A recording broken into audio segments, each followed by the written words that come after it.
പ്രശാന്തട്ട, Donald Trump വിജയിച്ചിരിക്കുകയാണ്. Donald Trump വിജയിച്ചിട്ട് 2-3 ദിവസം ആയെങ്കിലും അതിനെ ചുറ്റിപ്പറ്റിയുള്ള വാർത്തകൾക്ക് യാതൊരുവിധ ശമനമില്ല. കാരണം ട്രംപ് വിജയിച്ചപ്പോൾ ഇപ്പോൾ നമ്മൾ ചർച്ച ചെയ്യാൻ പോകുന്ന ഒരു വീഡിയോ, ഈ വീഡിയോയുടെ ക്രക്സ് എന്ന് പറയുന്നത് അവിടുത്തെ മാധ്യമങ്ങളുടെ ട്രംപ് വിരുദ്ധതയാണ്.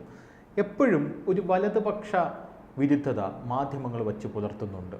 ഇപ്പോൾ അമേരിക്കയിലാണ് അതിൻ്റെ ഏറ്റവും വലിയ ഒരു സങ്കേതം എന്ന് ഞാൻ പറയും. രണ്ടാമത് ഇന്ത്യയിലാണ്. നമുക്കറിയാം, ഇന്ത്യൻ പ്രധാനമന്ത്രിയായി നരേന്ദ്രമോദി അധികാരത്തിലേറും മുമ്പേ ഇവിടെയുള്ള മാധ്യമങ്ങൾക്ക് നരേന്ദ്രമോദിയോടുള്ള വിരോധം എത്രത്തോളമാണെന്ന് നമുക്കെല്ലാവർക്കും അറിയാമായിരുന്നു. ഇപ്പോഴും ആ വിരോധം അവർക്കുണ്ട്. പക്ഷെ അവരെ കൊണ്ട് ഒന്നും ചെയ്യാൻ കഴിയില്ല എന്നുള്ളതും, നരേന്ദ്രമോദി അജയ്യമായി വിരാജിക്കുന്നതും, നരേന്ദ്രമോദി പരാജയം നേരിടാത്തതും അവരെ തീർത്തും ഡിപ്രഷനിലാക്കി കളഞ്ഞു. അതുകൊണ്ട് അവർ മിണ്ടാതിരിക്കുന്നതാണ്. പക്ഷെ തക്കം കിട്ടിയാൽ അവർ വിഷപ്പാമ്പുകളെ പോലെ തല പൊക്കുമെന്നുള്ള കാര്യത്തിൽ തർക്കമില്ല. അതുപോലെയായിരുന്നു ഡൊണാൾഡ് ട്രംപിൻ്റെ അവിടെയുള്ള തെരഞ്ഞെടുപ്പ് പര്യടനത്തിനിടെ അവിടെയുള്ള വലതുപക്ഷ മാധ്യമങ്ങൾ ട്രംപിനോട് പല കാര്യങ്ങളും പെരുമാറിയത്. കാരണം കമലാ ഹാരിസ് എത്ര വലിയ മതസ്പർദ്ധ പറഞ്ഞാലും, എത്ര വലിയ റേസിസം പറഞ്ഞാലും, എത്ര വലിയ ഇന്ത്യ വിരുദ്ധത പറഞ്ഞാലും, മറ്റ് രാജ്യങ്ങളോടുള്ള എത്ര വലിയ വിഷം വാരി വിതറിയാലും ഇവരാരും മൈൻഡ് ചെയ്യാറില്ല. പക്ഷേ ട്രംപ് ഒരു മാധ്യമപ്രവർത്തകയ്ക്ക് നേരെ അല്ലെങ്കിൽ മാധ്യമപ്രവർത്തകന് നേരെ ഒന്ന് കൈ ചൂണ്ടിയാൽ ഇവരത് ആഗോള വാർത്തയാക്കി മാറ്റും. നമ്മളെ സുരേഷ് ഗോപിയുടെ കാര്യം പറയുമ്പോൾ തന്നെ അറിയാലോ, കഴിഞ്ഞ ദിവസം സുരേഷ് ഗോപി ഒരു പ്രമുഖ മാധ്യമത്തിലെ മാധ്യമപ്രവർത്തകനോട് ഞാൻ ഈ വഖഫ് നിയമം എന്താണെന്ന് പാർലമെൻറ്റിൽ കാണിച്ചു തരാമെന്ന് പറഞ്ഞപ്പോൾ ഇയാൾ പുറത്തു വന്ന് പറഞ്ഞത് ഞങ്ങളുടെ ചാനലിനെ ഭീഷണിപ്പെടുത്തി എന്നാണ് പറഞ്ഞത്. അതുപോലെ വാർത്തകളെ വളച്ചൊടിച്ചു കളയും. എന്തുകൊണ്ടാണ് ട്രംപിനോട് മാധ്യമങ്ങൾക്ക് ഇത്ര വിരോധം? രണ്ടാമത്തെ കാര്യം, ട്രംപ് വന്ന ശേഷം ഈ മാധ്യമങ്ങൾക്ക് ട്രംപിനോടുള്ള സമീപനം എന്താകും? ട്രംപിന് തിരിച്ചുള്ളത് എന്താകും? ഇപ്പോൾ നമ്മൾ മനസ്സിലാക്കേണ്ടത്, ലോകത്തുടനീളം രാഷ്ട്രീയം അല്ലെങ്കിൽ രാഷ്ട്രീയം കൈകാര്യം ചെയ്യും. രാഷ്ട്രീയം എന്ന് പറഞ്ഞാൽ രാഷ്ട്രത്തെ സംബന്ധിച്ച് ലോകത്തുടനീളം ആകുമ്പോൾ ലോകത്തുടനീളമുള്ള രാഷ്ട്രീയം, ലോകക്രമം എങ്ങനെ പോകുന്നു, ഇത് ഒരു സാധാരണ മനുഷ്യൻ എപ്പോഴും നോക്കിക്കണ്ടുകൊണ്ടിരുന്നത് അവന് നേരിട്ട് ഇപ്പോൾ ട്രംപിൻ്റെ കാര്യങ്ങൾ അറിയാൻ പറ്റത്തില്ലല്ലോ, മാധ്യമങ്ങളിൽ കൂടിയായിരുന്നു. അപ്പോൾ ഈ മാധ്യമങ്ങൾ ലോകത്തുടനീളമുള്ള രാഷ്ട്രീയ ക്രമങ്ങളും രാജ്യങ്ങളുടെ ഭാഗങ്ങളും ഒക്കെ വളരെ കൃത്യമായിട്ട് ആൾക്കാരുടെ ഇടയിലേക്ക് എത്തിച്ചുകൊണ്ടിരുന്നു എന്നൊരു സംവിധാനത്തിനകത്ത് ഇപ്പം ആൾക്കാർക്ക് വിശ്വാസ്യതയില്ലാതായി. അതാണ് നമ്മളിപ്പോൾ കണ്ടുകൊണ്ടിരിക്കുന്നത്. അതായത് കഴിഞ്ഞ തിരഞ്ഞെടുപ്പിൽ ഇന്ത്യ മഹാരാജ്യത്തുടനീളമുള്ള രാജ്യവിരുദ്ധ ശക്തികൾ ഏറ്റെടുത്തിരുന്നത് അല്ലെങ്കിൽ അവരെ പ്രൊമോട്ട് ചെയ്യുന്നതും ഇതുപോലുള്ള മാധ്യമങ്ങളാണ്. ആ മാധ്യമങ്ങളെ പ്രൊമോട്ട് ചെയ്യുന്നതിന് വേണ്ടി ഇപ്പോൾ രാജ്യവിരുദ്ധ ശക്തികൾ എന്ന് പറഞ്ഞാൽ ഇപ്പോൾ ഇന്ത്യയിലായാലും അമേരിക്കയിലായാലും ലോകത്ത് എവിടെ തന്നെ ആയാലും നാഷണലിസ്റ്റുകൾ എന്ന് പറയുമ്പോൾ അവരുടെ ആ രാജ്യത്തിൻ്റെ താല്പര്യമാണ് ആദ്യം കാണുന്നത്. അപ്പോൾ രാജ്യത്തിൻ്റെ താല്പര്യം ആദ്യം കാണുന്ന ഭരണാധികാരിക്ക് പലരുടെയും താല്പര്യങ്ങൾ അല്ലെങ്കിൽ ബിസിനസ്സുകാരെന്ന് പറയുമ്പോൾ അവർക്ക് എപ്പോഴും ഒരു ഒളിച്ചുകടത്തലും ലാഭമുണ്ട്. അപ്പോൾ ലാഭം എന്ന് പറയുമ്പോൾ അതൊരു പക്ഷേ രാജ്യത്തിൻ്റെ താല്പര്യത്തിന് അനുസൃതമാകുമ്പോൾ അവരുടെ ലാഭത്തിന് കുറവ് വരും. അപ്പം ലാഭത്തിന് കുറവ് വരുമ്പോൾ രാജ്യത്തിൻ്റെ താല്പര്യത്തിന് എതിരായിട്ട് നിൽക്കുന്നതിന് വേണ്ടി ബിസിനസ്സുകാരാണല്ലോ മാധ്യമങ്ങളെ പ്രൊമോട്ട് ചെയ്യുന്നത്. അല്ലെങ്കിൽ മാധ്യമങ്ങളെന്ന് പറയുന്നതും ഇപ്പം ബിസിനസ്സായിട്ട് മാറിയിട്ടുണ്ട്. അതായത് ഇതുപോലെ ബിസിനസ് ചെയ്യുന്ന കുത്തക കോർപ്പറേറ്റുകൾ മാധ്യമ സ്ഥാപനങ്ങളെ ഏറ്റെടുത്ത് അവരുടെ ഭാഗമായിട്ട് അല്ലെങ്കിൽ അവരുടെ സ്വന്തമായിട്ട് നിർത്തിയിരിക്കുന്ന ഒരവസ്ഥ. നേരത്തെ പണ്ട് ഏറ്റവും ഭയങ്കര ഇഷ്യൂ വന്നിട്ടുള്ളത് നമ്മൾ ഇപ്പോൾ ഈ പറഞ്ഞുകൊണ്ട് ചർച്ച ചെയ്യുക, മാധ്യമങ്ങൾ കോർപ്പറേറ്റുകളുടെ ഭാഗമായാൽ ലോകത്തൊരിക്കലും ശരിയായ രീതിയിലുള്ള മാധ്യമ പ്രവർത്തനം നടക്കത്തില്ല. ഇപ്പം മാധ്യമങ്ങൾ കോർപ്പറേറ്റുകളുടെ ഭാഗം മാത്രമല്ല, ഇസ്ലാമിസ്റ്റുകളുടെയും രാജ്യവിരുദ്ധ ശക്തികളുടെയും ദേശവിരുദ്ധ ശക്തികളുടെയും ഒക്കെ ഭാഗമായിട്ട് മാറിയിരിക്കുകയാണ്. ഇവിടെ തന്നെ പല മാധ്യമങ്ങളും നമ്മൾ ശ്രദ്ധിച്ചാൽ മനസ്സിലാവും. ഇപ്പോൾ പിന്നെ അമേരിക്കയിലെ കാര്യം എന്ന് പറഞ്ഞാൽ, അമേരിക്കയിൽ ഈ തെരഞ്ഞെടുപ്പിലുടനീളം ഇപ്പം കഴിഞ്ഞ 4 കൊല്ലം കൊണ്ട് അമേരിക്കക്കാരുടെ പ്രസിഡൻ്റായിട്ടിരുന്ന ട്രംപിനെ മനസ്സിലാക്കുമ്പോൾ ഒരുപക്ഷെ ആദ്യം ആ 4 കൊല്ലം കൊണ്ട് അമേരിക്കക്കാർക്ക് അല്ലെങ്കിൽ മനസ്സിലാക്കി എടുക്കാൻ ബുദ്ധിമുട്ടുണ്ടായി. ആ ബുദ്ധിമുട്ടുണ്ടാകുന്നതെന്ന് പറഞ്ഞാൽ എല്ലാ കാര്യത്തിലും ഈ ട്രംപ് ചെയ്യുന്ന എല്ലാ കാര്യവും ദേശവിരുദ്ധമാണ്, രാജ്യവിരുദ്ധമാണ്, അല്ലെങ്കിൽ ആൾക്കാർ ഗുണം ചെയ്യുന്നതല്ല, അല്ലെങ്കിൽ ലോകത്തിന് ഗുണം ചെയ്യുന്നതല്ല എന്ന് കൃത്യമായിട്ട് മാധ്യമങ്ങൾ അദ്ദേഹത്തിന് ഉപദ്രവിച്ചുകൊണ്ടിരുന്നു. അതിനനുസരിച്ച് ഡീപ് സ്റ്റേറ്റ് ഉൾപ്പെടെയുള്ള അല്ലെങ്കിൽ കേസുകൾ ഉണ്ടായിക്കൊണ്ടിരുന്നു. ട്രംപിനെ മോശക്കാരനാക്കി.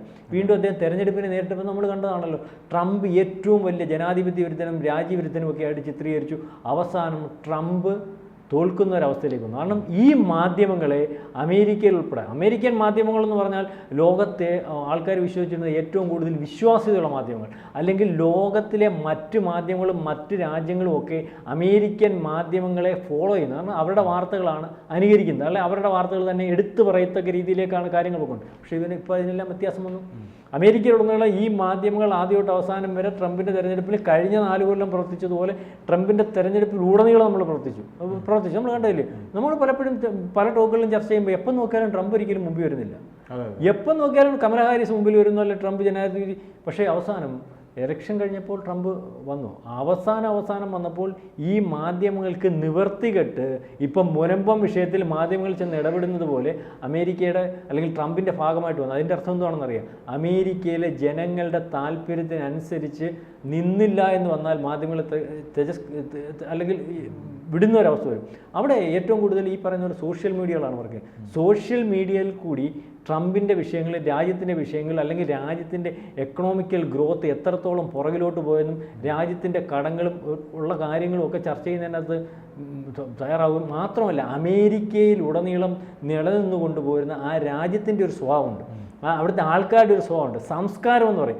ആ സംസ്കാരത്തിന് പോലും കോട്ടം വരുന്ന രീതിയിൽ, അതായത് അമേരിക്കക്കാരനും ധനുഷിനറിയാലോ, അമേരിക്കക്കാരൻ എവിടെ വന്നാലും അമേരിക്കക്കാരനൊരു ഐഡൻറ്റിറ്റി ഉണ്ടായിരുന്നു. ആ ഐഡൻറ്റിറ്റിയെ പോലും ഇല്ലായ്മ ചെയ്യുന്ന രീതിയിലേക്ക് ഡെമോക്രാറ്റ്സ് അമേരിക്കൻ ജനതയെ കൊണ്ടുപോയി. അപ്പോൾ ഇതൊക്കെ ജനങ്ങളുടെ ചർച്ചയായി.